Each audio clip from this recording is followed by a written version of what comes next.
Sain uu, tasain uu, yang artinya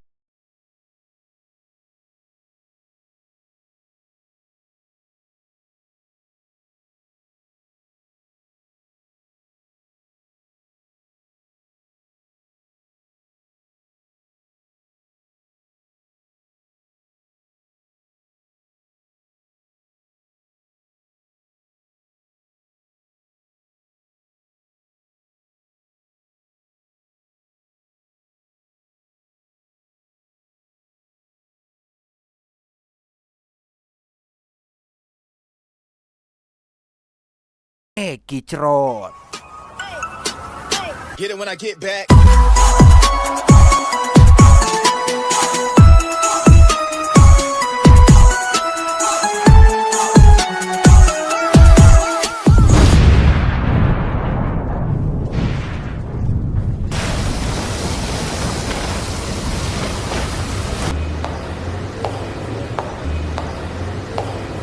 Berlatar di negeri ginseng, kisah akan berfokus pada seorang kepala rumah tangga bernama Mansu yang memiliki kehidupan sempurna, punya istri cantik bernama Miri, dan sudah dikaruniai 2 anak yang lucu-lucu. Ada si kakak dan si adik perempuan yang masih kecil. Kehidupan keluarga ini bak impian bagi semua kaum mendang-mending yang ingin hidup nyaman, punya rumah besar, punya mobil mewah yang mahal, dan bersantai di halaman rumah sambil bakaran bersama keluarga.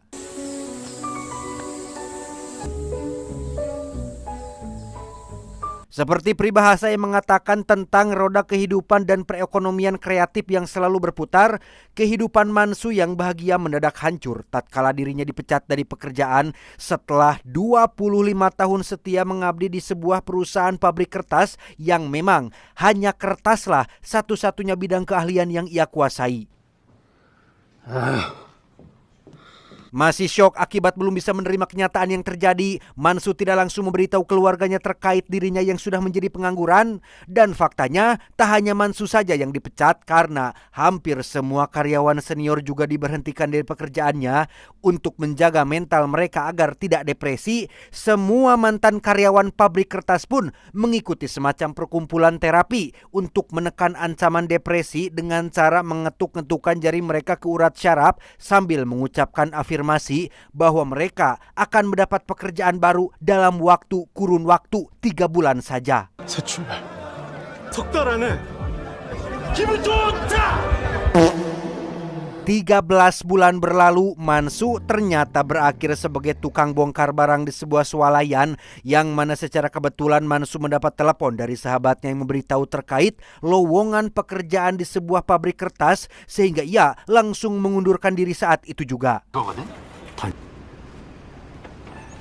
Wawancara pun berlangsung seram ketika Mansu harus duduk tepat menghadapan tulan cahaya dari gedung depan yang membuatnya sulit untuk fokus pada pertanyaan yang diajukan. Terlebih lagi, ia bukanlah kandidat satu-satunya yang melamar karena masih ada belasan pelamar kerja lain yang wawancara di perusahaan ini. Dengan fakta bahwa kini Mansu menjadi pengangguran dan belum pasti kapan ia kerja lagi, Miri sang istri pun semakin menghemat pengeluaran seperti mengurangi jatah menu makanan, menghentikan layanan Netflix, menjual barang-barang yang sekiranya tidak penting, termasuk menitipkan kedua anjing peliharaan kesayangan si adik bungsu kepada kedua orang tuanya. Belum cukup menekan pengeluaran, Miri sang istri bahkan punya ide untuk menjual rumah ini dan tinggal di kontrakan yang lebih sederhana. Ketika pembeli datang untuk melihat-lihat, mereka mendapati sebuah pistol tua milik mendiang ayah Mansu yang dipajang, termasuk memeriksa kamar tidur tepat saat Mansu masih sedang pakai celana.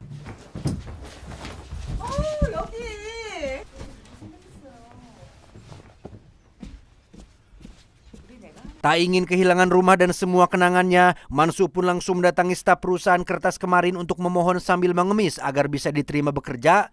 Kebetulan di sana juga ada satu pelamar bernama Choi yang sempat bersikap kurang sopan kepada Mansu. Choi mungkin akan mendapatkan pekerjaan ini karena selain dekat dengan staf perusahaan alias orang dalam, Choi juga terlihat seperti bukan orang yang benar-benar membutuhkan pekerjaan, yang hal itu bisa dilihat dari media sosialnya yang masih bisa liburan dan hidup senang-senang.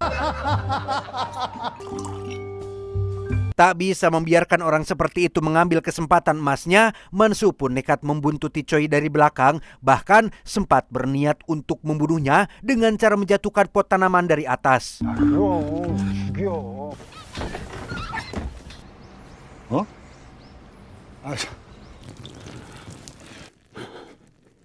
Untungnya muncul penghuni rumah yang berhasil mencegah Mansu melakukan hal itu, tapi tetap Mansu akan mencari cara lain untuk bisa mendapatkan pekerjaan tersebut. Tanpa buang waktu, Mansu pun membeli sejenis pistol mainan untuk ditukar dengan pistol beneran yang ia pajang di rumah. Mansu kemudian mengumpulkan semua data pelamar yang sudah diwawancarai di perusahaan tersebut untuk menyeleksi siapa saja kandidat yang punya peluang besar untuk diterima.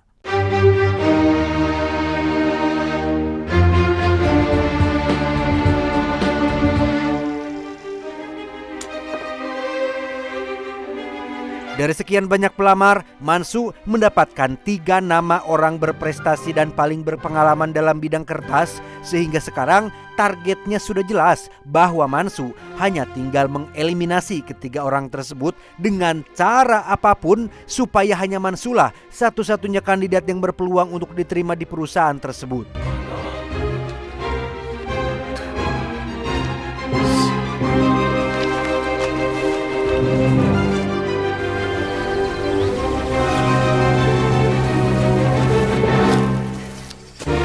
Target pertama yang Mansu datangi adalah seorang pria bernama Bumo yang tinggal di sebuah rumah jauh dari keramaian. Bumo hanya tinggal berdua bersama istrinya bernama Ara yang secara kebetulan Mansu datang ke sana tepat saat Ara sedang berselingkuh dengan seorang pemuda. Melihat Bumo tidak ada di sana, Mansu pun buru-buru pergi meninggalkan rumah tersebut tepat saat Bumo sedang dalam perjalanan pulang menuju ke rumahnya.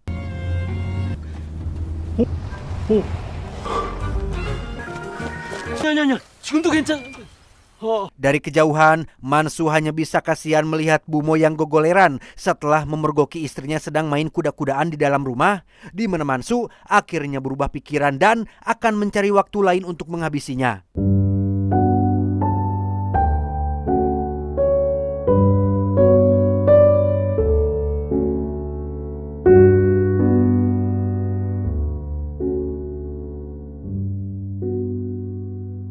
Sepulangnya dari rumah Bumo, Mansu menjemput istrinya yang baru pulang kerja di sebuah klinik gigi. Di situ Mansu cukup dibuat cemburu ketika baru mengetahui jika atasannya adalah seorang dokter muda tampan yang membuat otaknya menjadi overthinking. 인사하고 싶어서 기다렸어요. Tak ingin melihat istrinya terus bekerja di klinik tersebut, Mansu pun semakin terdorong untuk melanjutkan rencana awalnya. Ia langsung mendatangi Bumo hari itu juga dan berhasil masuk ke dalam rumah tanpa ketahuan oleh istrinya.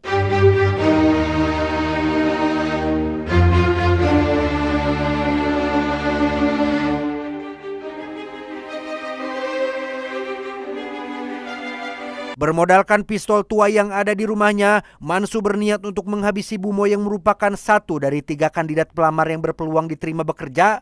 Di mana kesalahpahaman pun muncul saat Bumo mengira jika Mansulah orang yang sudah berselingkuh dengan istrinya dan tiba-tiba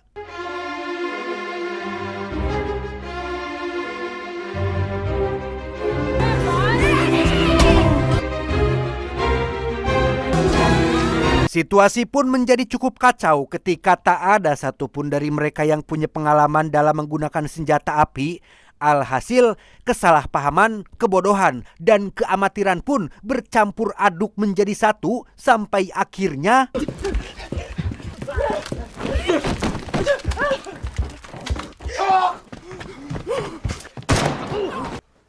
sungguh tak diduga, Ara menembak Bumo, suaminya sendiri yang dinilai tidak mampu memuaskannya seperti pemuda yang selama ini jadi selingkuhannya. Karena Mansu adalah saksi mata, Ara pun langsung mengejarnya, tapi beruntung Mansu berhasil kabur tepat waktu.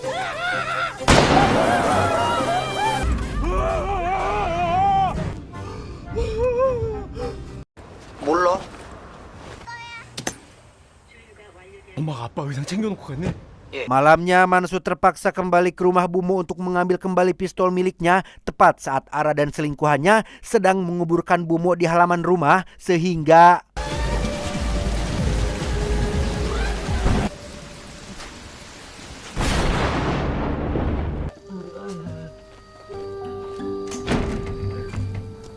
Beberapa hari berlalu setelah target pertamanya, kini Mansu mengincar kandidat kedua bernama Sijo yang saat ini bekerja sebagai penjaga toko sepatu.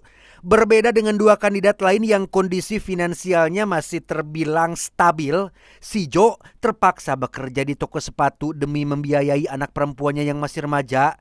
Melihat hal itu, Mansu sebenarnya tidak tega jika harus membunuhnya. Tapi kembali lagi, sesuai dengan judulnya, yaitu No Other Choice alias tidak ada pilihan lain, Mansu terpaksa harus menghabisinya demi mendapatkan pekerjaan tersebut. 8시. Berlokasi di jalan raya sepi dekat laut, Mansu menunggu Sijo yang baru pulang bekerja. Masih dengan bermodalkan pistol yang sama, Mansu pun berhasil menghabisi Sijo dan tak sengaja meninggalkan barang bukti berupa selongsong peluru yang masih tergeletak di lokasi.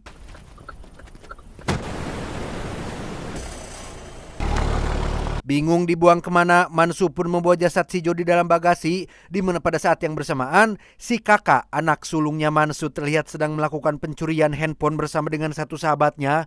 Mereka ketahuan dan langsung dikejar oleh kepolisian. Beruntung si kakak berhasil lolos, tapi tidak dengan sahabatnya. Kembali ke Mansu yang baru pulang dan langsung menggali tanah di halaman samping rumah, di mana keesokan paginya ia tiba-tiba dibangunkan oleh Miri yang memberitahu bahwa ada polisi yang datang ke rumah mereka. Dikira polisi datang untuk menangkapnya atas kasus pembunuhan, ternyata ya, polisi ternyata datang ke sana untuk menangkap si kakak atas kasus pencurian semalam. Sehingga tanpa buang waktu, Mansu dan Miri pun langsung pergi ke kantor polisi untuk menjamin kebebasannya. 저기 애엄마 금방 주차하고.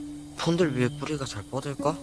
Setelah si kakak sudah dibebaskan dan boleh pulang ke rumah, Mansu dengan cepat mengurus jasad Sijo yang masih belum dibereskan.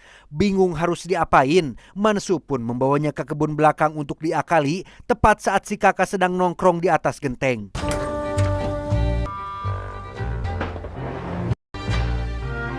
Entah si kakak menyadari hal itu atau tidak, Mansu berhasil mengubur jasad Soji di halaman samping rumahnya, di mana masalah kembali muncul saat ada dua orang detektif datang mencari petunjuk terkait kasus hilangnya Bumo dan si Sijo. Bukan mencurigai Mansu, kedua detektif ini justru ingin memperingatkan Mansu tentang orang jahat yang mungkin sedang mengincar para kandidat yang melamar di perusahaan kertas. Dari selongsong peluru yang ditemukan di TKP, mereka yakin jika pelakunya adalah sosok amatir yang baru pertama kali membunuh. Namun meski begitu, kedua detektif meminta agar Mansu tetap waspada. 제가 범인 잡을 때까지는 정말 조심하셔야 됩니다. 제가 사라진 대로 바로 연락드리겠습니다. 이제 하나만 저기 하면 돼. Tersisa satu kandidat lagi, yaitu Choi, si tukang mabok. Mansu pun mendatangi kediamannya dengan membawa sebotol whisky yang merupakan minuman favorit si Choi itu sendiri. 다 넣어가지고 들고 서 있더라고요 거기서. Sambil mengobrol ke sana kemari, Mansu pun mencoba membuat si Choi mabuk berat supaya lebih mudah untuk dihabisi. Setiap kali air dituangkan, Mansu diam-diam membuangnya ke bawah meja. Sementara di rumah, Miri baru diberitahu oleh si kakak terkait kejadian tempo malam saat si kakak tak sengaja melihat ayahnya sedang bersama dengan jasad seseorang di kebun belakang. 본 거야? 본 거 같은 거야. 천천히 마시지 그래?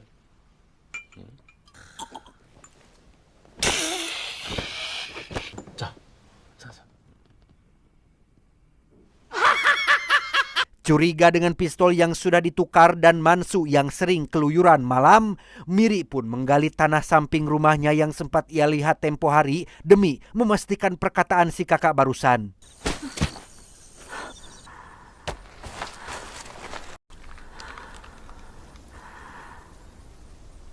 Kembali ke Mansu yang sudah salah perhitungan dengan menganggap Choi akan langsung oleng dengan hanya sebotol whisky. Choi justru malah semakin edan ketika ia mengambil minuman lain dari dalam kulkasnya dan meminta Mansu untuk menghabiskan segelas bir oplosan yang sudah ia siapkan.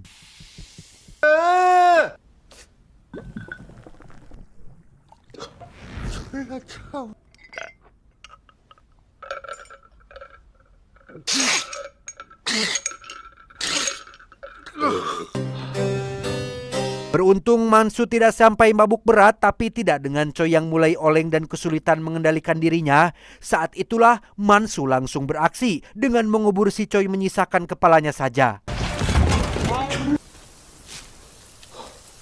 Tak lama, Miri pun menelepon Mansu untuk memastikan kecurigaannya.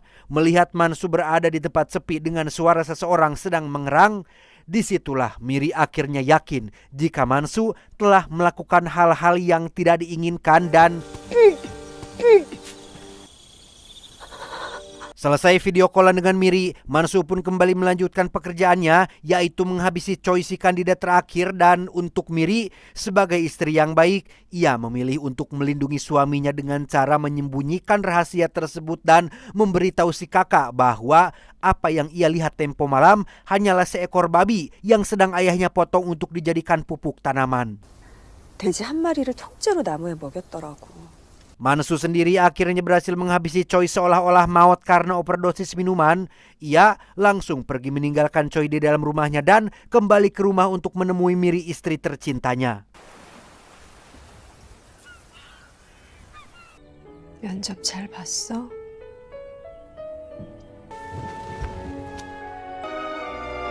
Usaha tidak mengkhianati hasil, Mansu akhirnya resmi diterima bekerja di perusahaan kertas karena dianggap menjadi satu-satunya kandidat yang paling kompeten di bidangnya.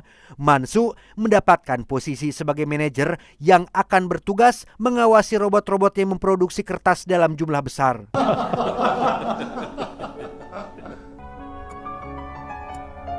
Alhasil, kehidupan lamanya pun kembali. Rumah tidak perlu dijual, anjing-anjing yang dititipkan sebelumnya bisa dibawa lagi. Sementara untuk kasus hilangnya Bumo dan Sijo, dua detektif itu pun kembali lagi dengan petunjuk baru yang mereka dapatkan dari Ara, istrinya si Bumo. Dengan fakta bahwa Aralah pelaku yang telah membunuh suaminya sendiri, Ara pun memberikan keterangan palsu dengan mengatakan jika Bumo mengalami depresi berat pasca dipecat dari perusahaan lamanya. Bahkan Ara menceritakan jika Bumo nekat membeli sebuah pistol tua untuk melakukan hal-hal yang di luar akal sehatnya. 이 중에 있을까요? 요거? 아, 구호모 씨 부인이 진짜로 그렇게 말을 했어요? Dari keterangan Ara itulah kedua detektif mengambil kesimpulan jika Bumolah pelaku yang telah menghabisi Sijo di jalan raya. Motifnya sudah jelas, ia ingin menghabisi semua kandidat yang melamar di perusahaan baru. Dan untuk keberadaannya sekarang, kedua detektif berasumsi jika Bumo mungkin telah kabur jauh dari kota ini dan meminta Mansu tetap waspada kalau ia datang kembali ke kota. 양대 제지사의 대표 자격으로 맞붙은 두 사람. Dan siapa yang bisa menebak jika rencana Mansu yang tergolong jahat ini berjalan sangat lancar bahkan di luar prediksinya sendiri. Hari ini adalah hari pertama Mansu bekerja sebagai manajer di perusahaan kertas dan terlihat berpamitan kepada istri dan anak-anaknya. Secara tidak langsung, ini adalah kritik pedas terhadap kapitalisme, eksploitasi manusia oleh sistem, dan hilangnya moralitas di era teknologi. Dengan tema utama bahwa tidak ada pilihan lain alias no other choice adalah pembenaran berbahaya untuk tindakan keji demi bertahan hidup dan mempertahankan status sosial yang pada akhirnya mengubah korban sistem menjadi pelaku yang meniru kebrutalan sistem itu sendiri. Ini menunjukkan perjuangan ironis seorang pria kelas menengah yang terpaksa menjadi monster demi mempertahankan kelasnya saat teknologi menggantikan pekerjaan manusia.